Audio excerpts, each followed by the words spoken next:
Welcome back to my channel, y'all. This is gonna be the review slash recap of Black Lightning episode 3. And this episode is titled Lawanda, the Book of Burial. And it starts off with Clifton Powell giving the eulogy for Lawanda at the funeral. We see that Anessa is not with the family, and Jennifer asks her parents, "Where's Anessa?" We see Anessa jump into a junkyard and she sets up a camera and she's like testing her strength, trying to figure out what triggers her powers. And at this point in the show, I'm kind of irritated with Anessa because I feel like she is, I don't know, she's doing a lot. So back to the funeral. I know they didn't introduce us to a character for Lawanda's daughter, but I'm wondering, like, was Lawanda's daughter there? Did she know what happened to her mother? Like, all that kind of stuff. But I guess it's not important because they don't go over it. Clifton Powell's character in the show, his name is Reverend Jeremiah Holt. And at the end of the eulogy, he uses that as an opportunity to announce a march. And he tells, the congregation, like, we need to do this to send a message. So Jefferson and Henderson are both there, and they decide to talk to Reverend Holt after the eulogy. And they tell, Henderson speaks first, and he tells Reverend Holt, like, it's not a good idea. And Reverend Holt really didn't have anything good to say to Henderson. And he's like, well, if half of the squad, the police squad, wasn't in the hundreds pockets, then maybe something could get done. And Henderson's like, I'm not in their pockets. I'm out here, working every day or whatever to pick up black bodies off the street while you sitting up here with the silk scarf wiping your face. After that, Henderson didn't really want to hear anything else that he had to say, and he walks away. And honestly, Henderson's not doing enough. We all, like, I feel like we all can see that he's not doing enough. He never has the answers to anything. They're always late. Like, they're just lackluster. Jefferson stays and he continues to try to convince him, like, no, this isn't a good idea. You shouldn't. You see what happened to Lawanda. And then Reverend Holt says, well, Lawanda had hope. Black Lightning gave her hope. And Black Lightning is the answers to our prayers. And we have to go ahead and get this march done. And then he says that Jefferson used to, want to be involved in the community and help and, fight the good fight. But now he only cares about the kids in his school and the girls in his home. And Jefferson says that's not true. I just, I changed and I'm looking out for the bigger picture. They end that conversation. Jefferson goes to Gamby's shop and tells him what's going on. So they make some adjustments. Gamby makes some adjustments to the suit, and there's a lighter flow of electricity that he's supposed to use to protect the people. Gamby says that they're probably going to target people that are actually marching, not Black Lightning himself. So with that in mind, they're trying to use a lighter stream of electricity so that I guess they don't kill anyone.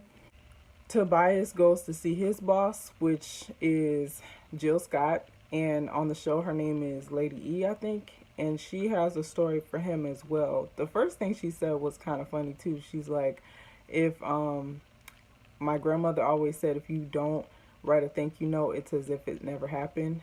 I'm not really sure what she's referring to, but I'm sure that had a purpose. If y'all know what she meant by that, please let me know. So, yeah, she tells him they go into the whole Christian vibe again, and she's like, well, they can't think that they can take back these streets. That's the only thing. Like, I don't care whatever else they think, but they can't think that they can take back these streets. That's important that we keep them down mentally. The next thing we see is Khalil and Jennifer on the roof. And the last episode, I think he asked her to be his girlfriend, and he gave her a necklace. And so this episode, they're planning to have sex. They were talking about Saturday, and then Khalil says that, I've never done it before. She says, oh, well, why would I be mad about that? Like, I'm a virgin too. And so that was cute, but that's not something that they should be doing. Again, she's too grown for her own good. We see Anessa, and she's at the bookstore, and she starts flirting with the associate working there. Her name is Grace. Tells her about this comic book called The Outsiders, and she's like, if you're into genetic mutation for fun, then you should definitely look into The Outsiders. At the end of their conversation, Grace invites Anessa to a costume party on Friday night, and she says that, she'll probably come. The next scene that we see is Henderson, and he is at the school, and he tells Jefferson that only one squad car can work the march. And Jefferson looks at him like, really? Only one squad car?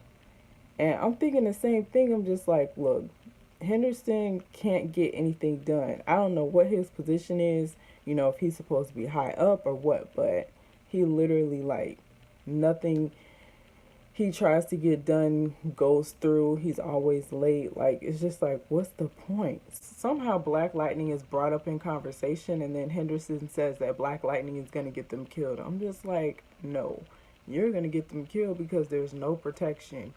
But I do see where he's saying, like, oh, Black Lightning is the target of all this, so that's why, it's an issue and people might get hurt for no reason. Well, not for no reason, because, people want to get to Black Lightning, basically, collateral damage. The next thing we see is Jefferson telling Gambi that he needs to physically change the route of the march. So we do see Gambi doing that. He goes out in construction, clad clothing, and changes the setup, and he blocks off a street, I think. So the next scene is Jefferson and Lynn, and they're at home and they're preparing dinner. They're supposed to be having a family dinner, with both of the girls. Lynn tells Jefferson that Anessa is not going to be able to make it. They start talking about, family dinners and how Jennifer only has 2 years of high school left. And then he asks Lynn, will you come to the family dinners when the girls stop coming? And she just completely ruins the moment by saying, you know what I'm tired of doing? Worrying about you. And I'm just like, she's irritating as well. I don't know how y'all feel about her. Like, one day she's up, one day she's down. You know what I'm saying? Jennifer comes in, she interrupts them, and she says, oh, family dinners are optional now because Anessa isn't coming. Jefferson tells her they're not optional for you. You still have to come. And so right before they're about to sit down for dinner, Jennifer tells them that Jennifer tells them that she's ready to have sex. And they both look at each other like, what? Like what in the world? So they sit down at the table, and Jennifer says, I feel like I'm ready. And Lynn starts doing all the talking because Jefferson's still obviously in shock, and she's like, you're so young, and I'm glad that you felt comfortable enough to come to us. I think that was a shock for everybody watching as well, because I know I was like, wait, what did she, like, I had to rewind it back, like, wait, what did she say? So yeah, that was crazy. Jefferson doesn't say much. Jennifer asks a question like, when did you guys decide to do that? And then they kind of vaguely don't answer her question. And she's like, are you saying that are the only people, for y'all to engage in that kind of behavior with? And, again, they don't answer her question. And she just tells him, well, Saturday's the day and I'll be back by curfew. And I was like, wow, that's crazy. I don't know if that's what kids are doing now, but I mean, I don't know. That was a lot. The next thing we see is Anessa. She came home. It looks like she took a shower, and they were talking about the family dinner. Jennifer tells her, I wish you were there for moral support, but I had to go ahead and do it because, Saturday's the day or whatever, and I guess that's soon. And Anessa says, well, you could have, like, not sprung it during family dinner, but it is what it is. And then Jennifer asks her to go to the march with her, which is kind of a change of character for her because she's, the one that wants to go out, party, have a good time, live her life. And Anessa's the one who's, I guess not socially responsible, but wants to go out to marches and things like that. So then Anessa tells her, well, I want to do more than march, because she has these newfound powers that nobody knows about. Jennifer says, the girl that always marches doesn't want to march or something like that. Like, well, do it for me. Come spend time with me. So she says, okay, I'll meet you at the march. It's the next day, And Lynn comes to Jefferson's office at the high school, and they start talking about last night's dinner and how, you know, they failed. Like, I guess they didn't address it the way they wanted to address it. And Lynn tells her that I have set up an appointment with the doctor for Jennifer, I guess, about, you know, birth control, all those good things that you need to talk about before you start engaging in that kind of behavior. And Jefferson continues to say, oh, yo, she's too young. Lane quickly changes the subject, and this is why I'm not starting to get irritated with her, but I feel like she always brings up the negative. I don't know. She says, well, with you becoming Black Lightning again, maybe Jennifer should move in with me. Like, the girl only has 2 years of high school left. I mean, if she wanted to, like, I feel like it's always up to the child. If they want to move in with another parent, then that's fine. But I feel like Jennifer doesn't have an issue staying with her father. She doesn't even know that her dad's Black Lightning. So it's kind of like it was unnecessary. Anyways, Jefferson gives her a hard no, like, I don't want to talk about it. And no, she's not going nowhere, basically. Lynn walks out, and that's the end of that scene. Then Jefferson runs into Khalil, and he knows that's who, obviously, his daughter has been talking to. And he asks him about his shower routine, which is kind of weird because I was like, where's he going with this? But he brought it all home, and he's like, look, if you're not as clean as possible, then maybe you shouldn't be thinking about doing what you're planning to do on Saturday. And he leaves it at that. The next thing we see is Anessa at the costume party, and she's having a good time with Grace. You know, they're dancing, and her girlfriend walks up. Now, I wasn't expecting her to invite her girlfriend, but I'm surprised. I'm not surprised that she did invite her girlfriend because, you know, maybe she wanted to keep everything out in the open, which is a good policy. So she invites her girlfriend. Her girlfriend walks up. Miss Black Lives Matter is cheating on me with an Asian. And so Grace is like, oh, hold up. Like, because they look like they're about to fight. And the other girl says again, like, oh, you look like an Instagram hoe. I think she had on like a Catwoman outfit. I don't remember what she had on, but she looked real pretty. Grace separates them, and then the girl walks outside. When we come back to Anessa being at the costume party, she starts talking to Grace about things changing and how she wants to do more, and how superheroes, you know, they can change so much, or something to that nature, she says. And then Grace says, well, I think it would be difficult to be a superhero because you have to worry about your family. Nobody wants you to get hurt. I think Grace asks her, like, well, what happened? Did y'all patch things up with her girlfriend? And Anessa tells her, no, it's over. She took her key back. And then she was like, well, it had been over for a while. We switch to Tobias talking to one of the guys that was under Lala because, he killed Lala in the last episode. And he says that you need to take out Reverend Holt, if I'm not mistaken, with the gun. And he says you shouldn't leave any fingerprints on it. So the gun's sitting there. He doesn't have any gloves on. He's like, well, how am I supposed to get it? I don't remember exactly what happened. I think he ends up, like, Tobias comes around the table with gloves and, like, pushes him into the gun or something. I don't know. It was a hazing procedure going on there. And so that was the end of that. Right before the march starts, Gambi tells Jefferson that whoever the gunman is, even though you don't know who he is, he's gonna look nervous. So just look for someone who looks, you know, out of place. And obviously that person is not gonna be marching with the crowd. So the march has started, and Reverend Holt is leading the march. I had a question also. This is kind of off topic. Why is the march in the nighttime and not in the daytime? Questions that need answers.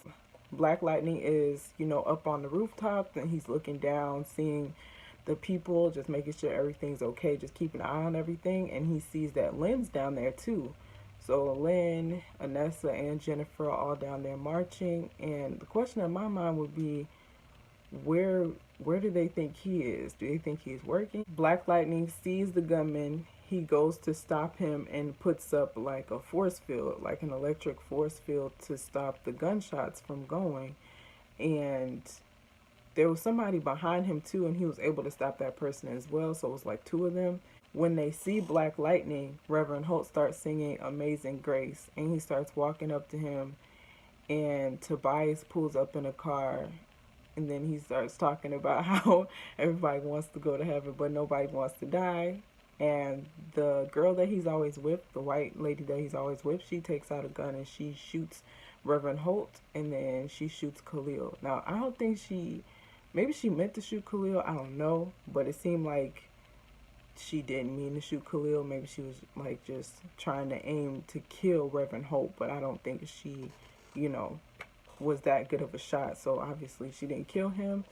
And Reverend Holt goes down. They're all surrounding him. At first it looks like Khalil, like I couldn't tell if Khalil had gotten shot or not, but you see that they rush him to the hospital. And at the hospital, Jennifer is waiting to hear what's going on with Khalil. They rush him into surgery, and they hear that Reverend Holt is going to make it. He's going to be okay. And then next thing we know, somebody comes out and they tell Jennifer that he might be paralyzed and he might never be able to walk again. I think that's what they tell her. And before that happens, Anessa's mom pulls her to the side and says, you know, I know something's going on with you. I don't know what it is, but whenever you're ready, you know, let me know. And Anessa says, well, my girlfriend broke up with me. And then her mom says, look, I know, you know, that girl wasn't even, like, you weren't even into that girl the way she was into you. So when you're ready to tell me what's really going on, let me know. So, I don't know who Anessa thought she was fooling, but I thought that was funny. And then I think the last scene is Lynn and Jefferson. They're sitting down talking, and Lynn apologizes for what she said about Jennifer moving in with her. And she says, you know, I'm able to admit defeat, and I knew that Black Lightning eventually was going to win. I think in that moment, Lynn realizes that the girls are safer with him than they would be with her. So she's fine, you know, with them staying with him. And then to top it all off, you know, he tells her that they are his priority. So she has nothing to be worried about or concerned about. And then we see Gamby. He's looking at the security footage of the march, and he sees that it's Tobias in the black car that pulled up and shot Reverend Holt, and he deletes that footage. So then he says, sorry, Jefferson, and I'm looking confused, like, why would he delete that footage? So I'm looking at him sideways, like, okay, what's going on with him? What's his story? So that's pretty much it. That was the whole episode. If you have any other comments, questions, or concerns, be sure to comment, like, and subscribe. And I will see you guys in my next video. Thanks for watching.